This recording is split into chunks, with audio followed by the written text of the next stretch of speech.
You thought you'd never see me again, didn't you? Well, too bad! I'm alive, and I'm more ghoulish than ever. I hope you're ready for another 31 days of Mad Monster Marathon, because this time, we have got some real spooks, some scares all cooking up for you.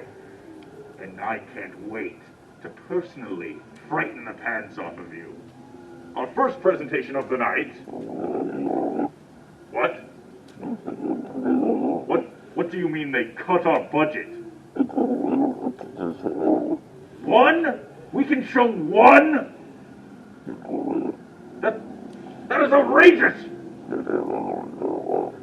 They couldn't be bothered to do this before we started filming?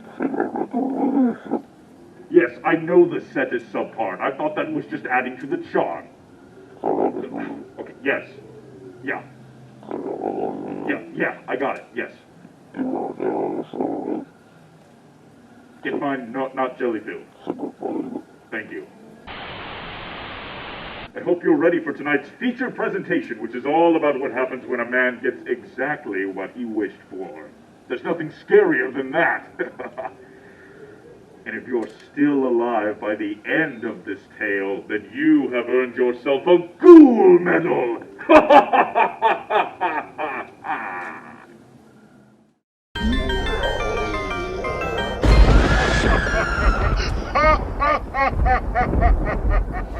But Charlie, don't forget what happened to the man who suddenly got everything he always wanted. What happened?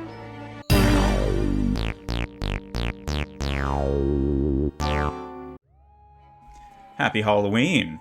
Longtime viewers of this dead channel might remember when I reviewed the original Luigi's Mansion. It was years ago. I was barely 18 and I was looking to get my thoughts out on my favorite childhood game.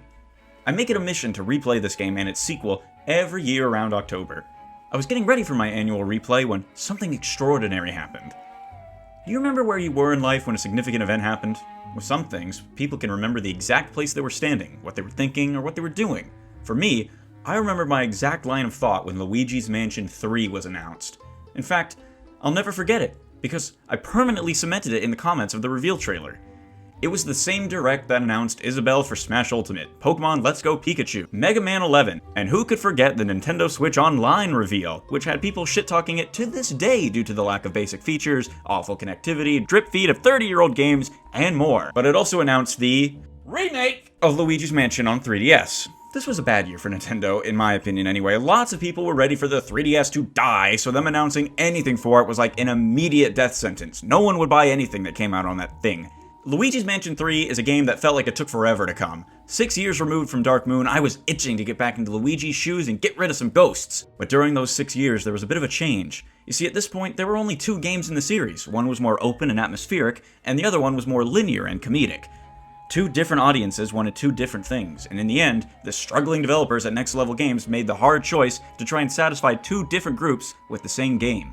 I've reviewed both games in the series at this point. Luigi's Mansion is my favorite game of all time. I love Dark Moon, even if it has faults, and trust me, I was excited to finally play the 3rd installment, but when I finally got what I wanted, it left a Halloween feeling in my heart. I got what I wanted, but it wasn't what I wanted, if that makes sense. I hope I can make you understand why, despite being happy with the product I was given, it still left me wanting something more. This game looked like it had so much going for it too. Like when it was first announced, people thought it would be tied into Super Mario Odyssey. Like they showed off Mario's empty room with his stuff thrown everywhere and dozens of pizza boxes thrown all over the floor. It made everyone believe that this would be tied into Mario Odyssey's ending. He's depressed after Peach rejected him on the moon, so he fell into some kind of depression and he disappeared. But then we saw the signs of Luigi, Toad, Mario, and Peach with big X's across their faces, so we assumed the story would be even bigger than ever with more of the main cast getting involved. What we got instead was not that at all, much different than our wild imaginations. Development of the game started as a Wii U title, but quickly changed to be on the Switch. After NLG finished their work on Metroid Prime Federation Force, Kensuke Tanabe, one of the head honchos at Nintendo, asked them to switch the location of the game from a mansion to a hotel. His thinking was that he, quote, wanted players to be able to visualize how the hotel was set up. Whatever that means anyway, that's a non-statement. But in response to that, the developers made the deliberate choice to make it as un-hotel-like as possible, but as long as they connected everything through the guise of a hotel, they could get away with it. Now, right off the bat, to me, that screams of conflicting dreams of what the game should be. It makes me wonder if there was any fighting or back and forth between Nintendo and the developers. Also, the reason it's called Luigi's Mansion 3 and not something like, I don't know, Hotel Luigi was because of the shorter time gap between entries. No subtitle was needed, I guess, even though in Europe Dark Moon is still just called Luigi's Mansion 2. Oh, and also, because multiplayer was a big thing around the release window of the Switch, Nintendo had them shoehorn in a game mode that allowed up to 8 players on one console to really show off the whole Joy-Con controller thing. On an unrelated note, remember HD Rumble? If you weren't there during the 6 years in between games, or if you just didn't care, a lot of discourse was around the game wanting to be more like the first game in terms of gameplay and visual identity, but also, some others really liked the tone, level variety, and overall vibe of Dark Moon. We want original ghost designs that have character, like the portrait ghosts of the original, but we also want there to be variety in location, and more story, and more characters. In my opinion, people were overthinking things. I'm not really a game designer or anything like that, so I don't know really how hard it is to come up with these ideas, but as a player of video games, and as someone who's really passionate about this series, I figured that would be really easy to come up with boss ghosts. If you really think about it, it shouldn't be that hard. The whole appeal of the portrait ghosts in the original is that they were like dead humans, while the main ghost enemies were like monsters. It added variety in a way that the Mario series hadn't seen before. These weren't the ghosts of Toads or Koopas or other enemies. These ghosts were like Mario and Luigi, inherently human in nature. You had a family, a butler, a pool player, a bodybuilder, an icy mountain climber. All of them were like real people. But then you had other ghosts, like the Clockwork Soldiers, who might have been human, or Jarvis, who is just as much of a monster like the other normal ghosts are. And then there's Bogmire, who isn't even close to a human, more like a demon of some sorts. The groundwork was there. They didn't really have to be ghosts, just ethereal spirits. I think the first game struck that balance well. While Dark Moon put the focus on the normal ghost enemies that were friendly, but became monsters when the titular Dark Moon is shattered, making them more like the ghosts of the original. That also raises a nice lore question. Were all the ghosts of Evershade Valley created by someone like Vincent Van Gogh, who created all the ghosts in the original? Or, since they have the ability to think, act, and generally be aware and conscious, like the portrait ghosts, were they all the spirits of humans? Or, I'm thinking more into it than any Nintendo employee ever has. Anyway, keep some of what I said about the nature of the ghosts in mind. Let's move on to the actual game. I'll be splitting my talking points into 3 core areas: the exploration, the combat, and the story. But for the sake of this review, I'll get into the beginning of the game to kick things off. The game begins with Luigi, Mario, Princess Peach, and some Toads, but not Toadsworth because he died of old age sometime in 2013 after Dream Team came out. Anyway, they're going down the road to a fancy hotel, the last resort, after getting an invitation by the hotel owner. What I'm guessing actually happened was that Luigi was the only one to get the invite, but similar to the first game, he just told Mario to come with him, who also wanted to bring Peach, who in turn figured she could use some luggage slaves to help with the heavy lifting. They arrive, and everything is glitz and glamour up the wazoo. However, it doesn't take long for things to turn sour, because after attempting to take a nap, Luigi is woken up by the scariest thing of all, reused dialogue.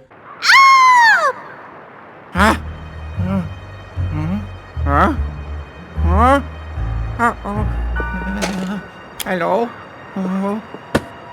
He goes to investigate and finds that Mario and the princess have vanished, and the hotel owner, Helen Gravely, has taken them. Oh, and also King Boo is here!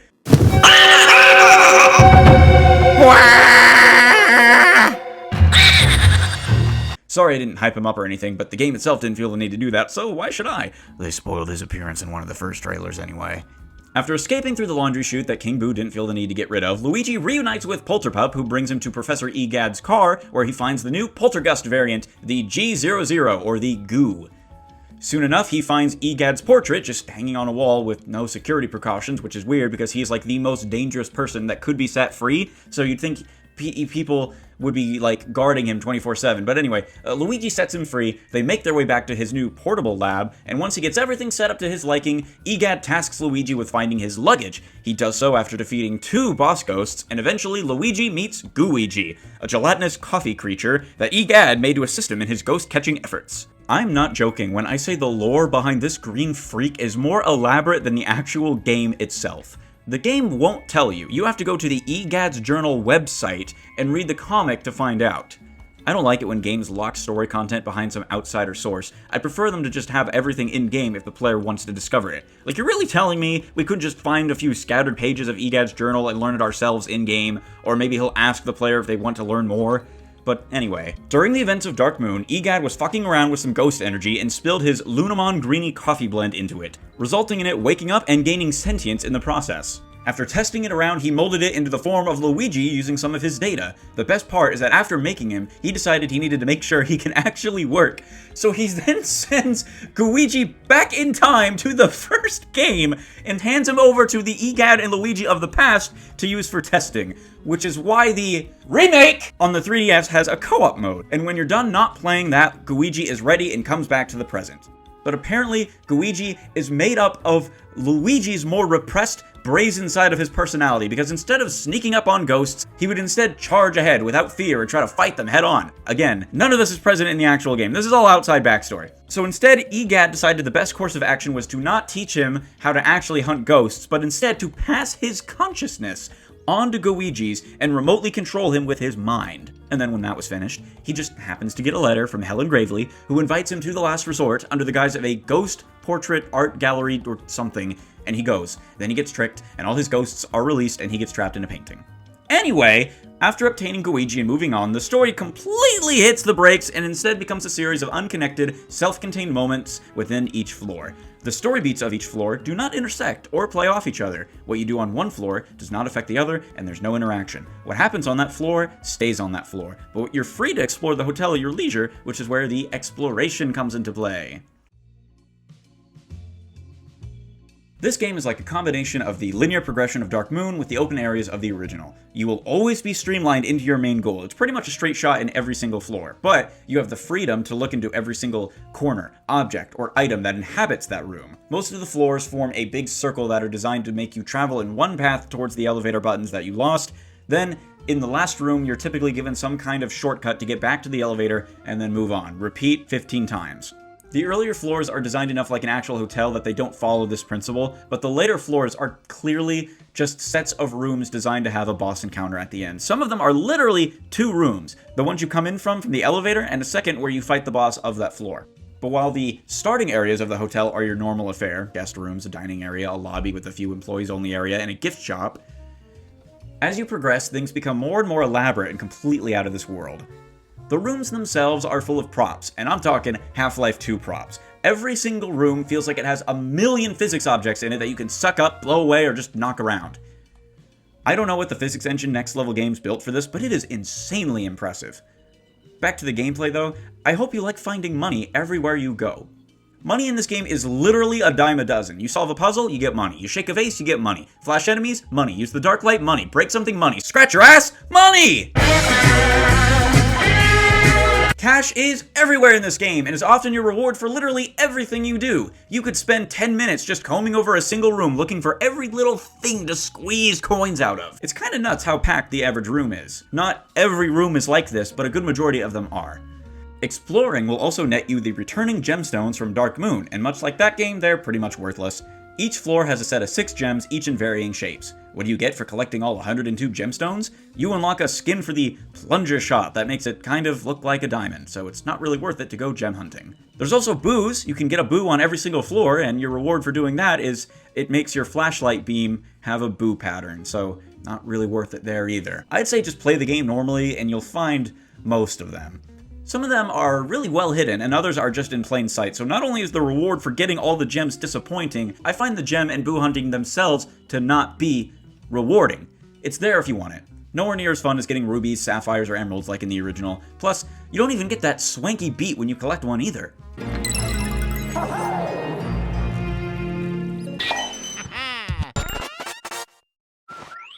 I personally still lament that grabbing jewels doesn't increase your money count anymore like in the first game.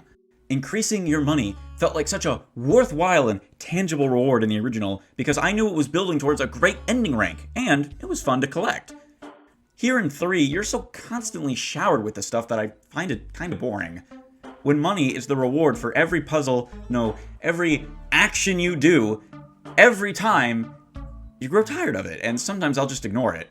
On the topic of puzzles, I feel like this game goes ham. A lot of people, the developers included, seem to forget that Luigi's Mansion began its life as a parody of survival horror. The puzzles in the first installment were quite simple, to the point where they barely even were puzzles. However, in Dark Moon and beyond, they've been ramped up significantly.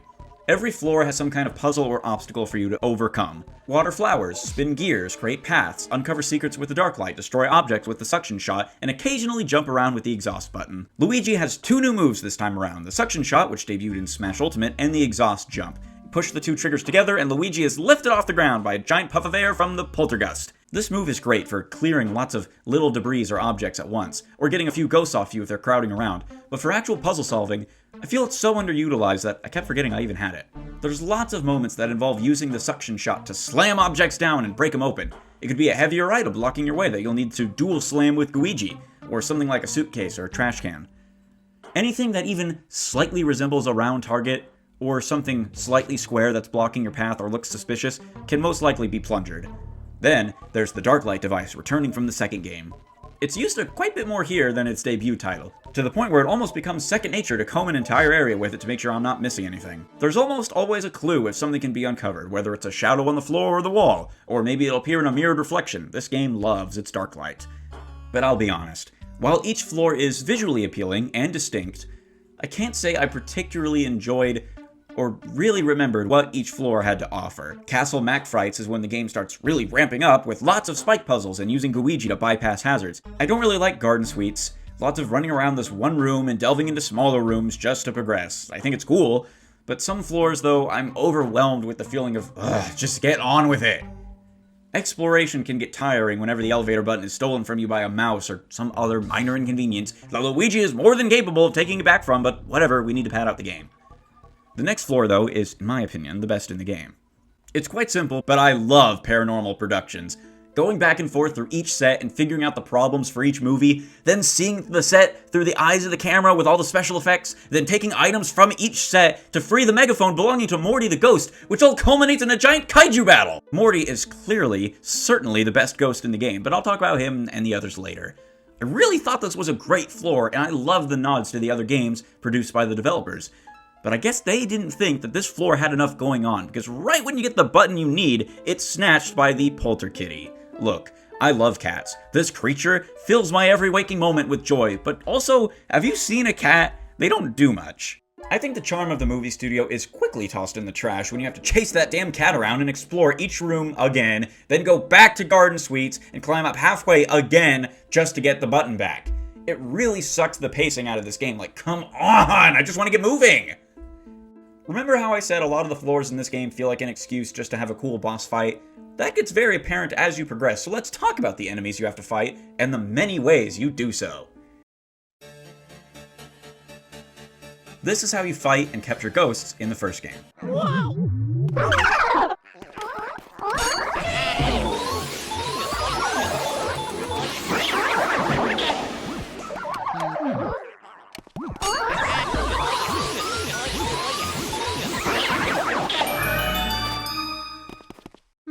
This is how you do so in Dark Moon.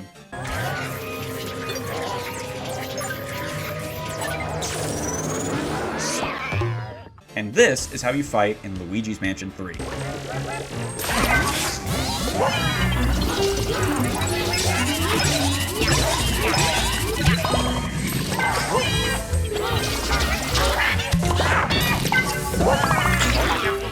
Every single ghost encounter is the exact same. You dwindle their HP to 80 or so, just in time to fill your slam meter. Then you press a button 4 times that automatically deletes 80 health, and you move on to the next one.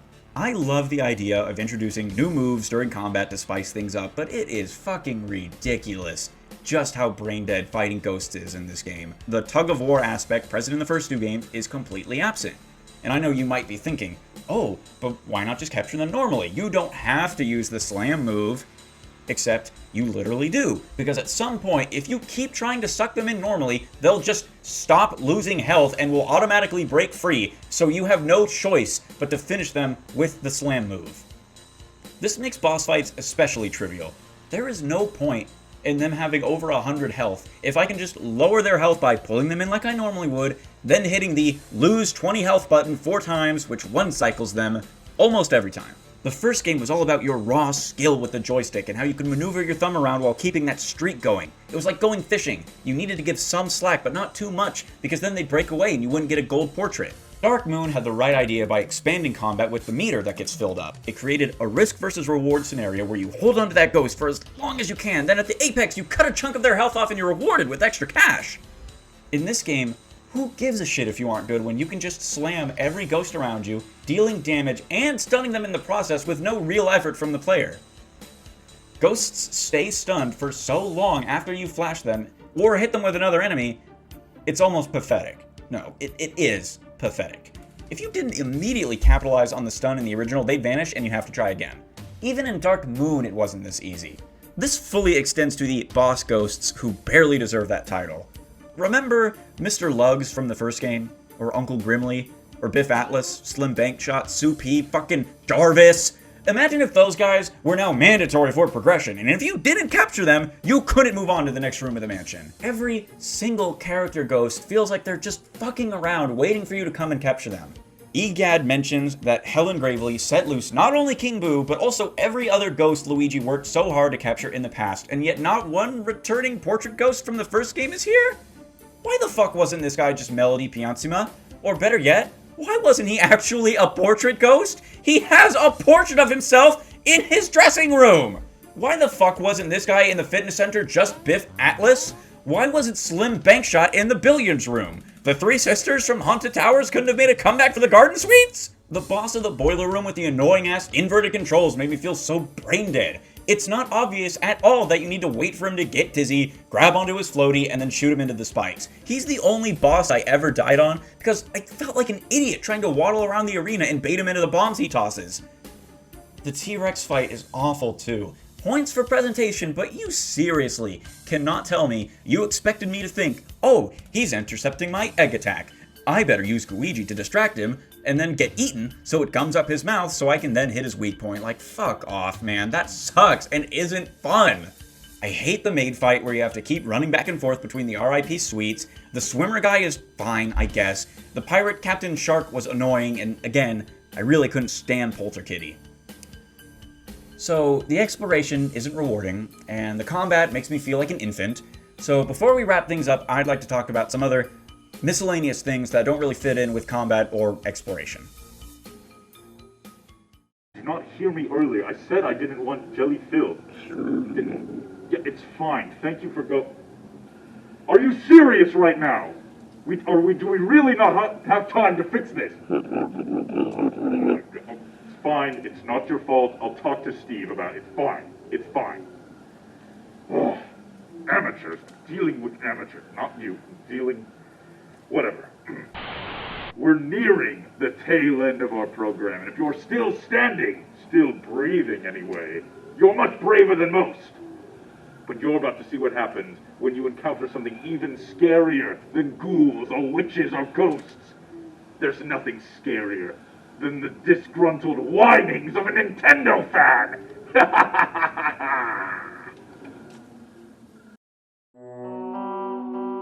Most of this exploration is helped by the great visuals and music. Similar to Super Mario World, there's one overarching theme that is carried by many motifs and variations of that theme. They're integrated well, and they never get ear grating, which is good, because as I mentioned before, you can spend a lot of time exploring, so it's good that you won't get sick of the music. It all flows really well together. It reminds me a lot of how Pikmin or Red Dead Redemption handles its music, where there's an overall theme to your actions, but there's subtle changes depending on what you're doing, like fighting, solving puzzles, or just wandering around. The word I'm looking for is dynamic. It's always changing, and that's a good thing. The playlists you can find on YouTube of the soundtrack aren't even coherent because it's so dynamic. There's almost no definitive start and end point to any of the tracks. I think the animations are great, and the visuals are gorgeous. This is the best looking Switch game, and there's really no contest. All these individual blades of grass with no frame drops really give Breath of the Wild a run for its money. I never once got any stuttering, popping, or dropped frames, which I cannot say for the majority of Switch games. NLG are like magicians with the stuff they can pull off. That new Mario Strikers game sucked, but at least the game ran well and the animations were top notch. I think that the character interactions, as few as there are quite charming, and I greatly enjoy replaying that opening scene. Oh. Hey, bro. Oh, doggy.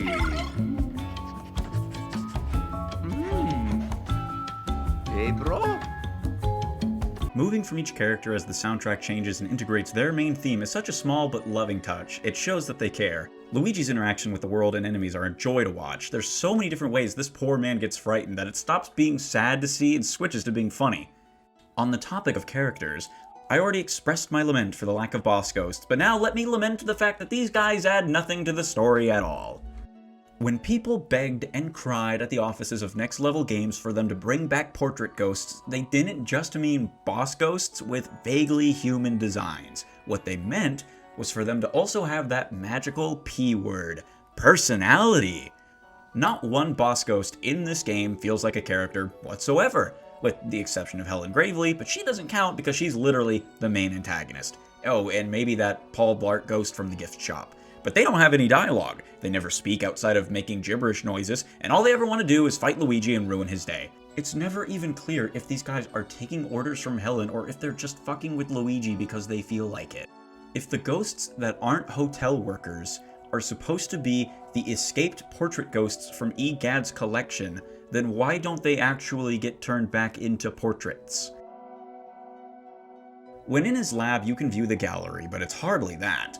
Remember how in the first game you had that nice gallery with the calming music and you could walk around and get a good look at each portrait, and if you wanted some flavor text, you could read up on them in the Game Boy Horror? Or how Dark Moon, they streamlined it by just showing off the model, but every single ghost got a small paragraph of information about them. They took the gallery from Dark Moon and turned it into essentially you putting them on display on a shelf.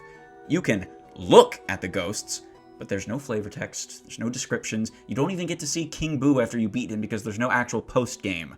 There's no personality to any of these guys. What happened here? Why'd they suck out all the fun? Was there seriously someone that complained that the simple act of learning about the ghosts we capture was too much? Did it distract someone from the core gameplay? Oh, by the way, remember greenies? Remember slammers? Remember hiders? Remember sneakers? This game reuses them but just changes their colors. Greenies are now goobs, hiders are now oozers, sneakers are now slinkers, and slammers are now hammers, and I think that is the most egregious. Like that is just blatantly reusing the same design, but now they're square instead of round. Oh, and again, these basic enemies now having over 100 health means literally nothing when they can be taken out just as easily as enemies from the last two games that barely had 20 health. The only other ghost that has a shred of importance and personality is Morty, the ghost who lives in the movie studio. What a coincidence, my favorite floor has my favorite ghost. This guy is an actual character. He's a filmmaker stuck in a rut who doesn't care about Helen or anything else. He just wants to make his movie. You can help him find his megaphone, you star in his film, and he gladly gives you the elevator button. If you're a heartless beast, you can actually suck him up to complete the gallery, but why would you do that? I remember wondering why my collection wasn't complete until I realized that Morty technically counts as a boss ghost. If every boss ghost was like Morty, who, to be fair, is barely fleshed out as is, but if every boss took that bare minimum, I think they'd all be much more memorable. You put a gun to my head and I couldn't name a single one of them on the spot. But I sure as hell could name at least 5 of the original portrait ghosts. These guys aren't portrait ghosts. They're just boss fodder standing in the way of your objective, and I hope in the 4th game they realize what they left out. But that's it. So with all my scrambled thoughts taken care of, let's round this off with the second half of the plot. After you save each of the 3 toads, you'll get a little cutscene that shows Helen angrily watching your progress. This doesn't amount to anything because she doesn't actually speak. Then in the last one, King Boo shows up, but he doesn't do anything. But Helen takes it upon herself to stop Luigi in one last effort to regain the king's favor. Unrelated, but remember how in the last game he wanted to open a portal to hell and unleash an army of ghosts to take over the world and potentially destroy the universe? I just felt like bringing that up. Anyway, after exploring the 15th and final floor of the hotel, you fight, you win, and you save Mario! Yeah! Whoa! Oh! Ha! Oh! Oh yeah! Yeah! Way to Mario! go, Luigi! Hey! Oh! Oh, yeah! Huh? Oh! Come on, this way. This way. Huh? Oh, let's go. Huh? Come on. Ha! Oh yeah. Ha ha! Come on. Mario? Oh, okay. That is such a great cutscene. It takes me right back to the ending of Dark Moon. I love seeing these two interact. I love how Mario is presented in this game. He's just as thrill-seeking and acrobatic as he is in his own series of games. I love that Mario doesn't want to go to the safety of the lab and wants to go with Luigi so that he doesn't have to fight King Boo alone. I love the sheer agony Mario feels when he finds Princess Peach's portrait. Oh no! Oh no! But I do remember my crushing disappointment when Princess Peach didn't do anything at all. Like, to the point where, like, she might as well not even have been in the game. When she was revealed to be in the plot, I actually thought she'd, like, do something. Have a few lines of dialogue, interact with Professor Egad, question all the ghosts and Luigi's skill with the poltergeist, anything. But no! She has one line of dialogue when you talk to her at the very beginning, and then she's gone for the entire game just to be saved at the very end. She doesn't even question her surroundings, or why there's ghosts, or who King Boo is. None of that. It sucks so much, man. Like, I just wanted to do something for once. Anyway, King Boo throws a hissy fit with a threat of portrification literally looming above you. It's admittedly a tense fight, and I like the time limit, but it can be a little bullshit given how long his animations play and how short your opportunity is to do damage. But eventually you win, and the hotel crumbles around you, and then what happens next really got on my nerves the first time playing. King Boo's crown does something that snaps all the ghosts out of their trance and suddenly they're normal? This is just the shattering of the Dark Moon again without the payoff. In Dark Moon, you saw that the Evershade ghosts were nice before they got brainwashed, so when they go back to normal at the end and have their little celebration, it feels earned. Here, suddenly the ghosts were actually just being mind-controlled the whole time, even though we literally never see that happen, or is it ever implied once that that's what happened? They don't even get pupils when the curse is broken, so what's the deal? Whatever, who cares? Egad shows up, and everyone decides to just build these ghosts a new hotel, and they all leave really quickly as soon as they're done. Oh, and I guess how much money you earned is tied to the rank of the hotel that you build? That's a shitty attempt at calling back to the first game. How are you going to make money trivial to collect, then tie your endgame reward to how much of it you got? So that's the game, and for something I waited 6 years for, I can't help but find myself disappointed. You remember when you were a kid and you did something that pissed off your parents and they'd hit you with the, "I'm not mad, I'm just disappointed"? That's how this game makes me feel. I'm happy it exists, it's fun in short bursts, but man, I wish there was more to this than there is. Oh wait, who am I kidding? There's always the Scare Scraper or Scream Park. Pay more money to unlock stupid costumes that you can't get or use in the actual game. I think you're better off playing the original this Halloween. It's shorter, and it's better atmosphere, there's more personality, and it feels a lot more earnest. Boy, I'd sure hate if the next entry in a series I've waited an overly long time for comes out and is disappointing. But there's no way that could happen, right? Right? What? Are you serious? We're on right now? Well, well, well. It seems you're still alive. At least I hope so. There's not a corpse behind that monitor, is there? Good. It looks like Waylon learned a valuable lesson in being careful what he wished for. You see, there's a lesson in everything I broadcast. But it's up to you loyal fans to figure out what that is. As for me, don't worry. Your old buddy Pretorius isn't going anywhere anytime soon. But right now, though, it's Halloween. The night calls for me. I can feel it in the cold air. I'm off. And I'll be seeing you again very soon. Don't worry. You can hold your breath till we meet again. Okay, did I get it? Is that good? Okay, thank God. You know, it's nuts what I have to deal with. The set falls apart, they don't tell me, they get my donuts wrong. Do you have any idea how long I've been doing this? I have carried this network on my back. Steve should be groveling at my feet because of everything I've done for him. Who do you think kept the show running? Who do you think keeps these ratings going? It's all me. What? What do you look... Are you serious? We don't have a pest control, people. You're just going to... Whatever. It's fine. We shot it. It's done. I've really got to go talk to upper management. Canceled after a millennia. This is absurd. Whatever. It's done. We shot it. It's over. We can all take lunch or dinner. Whatever. What time is it? I'm out of here.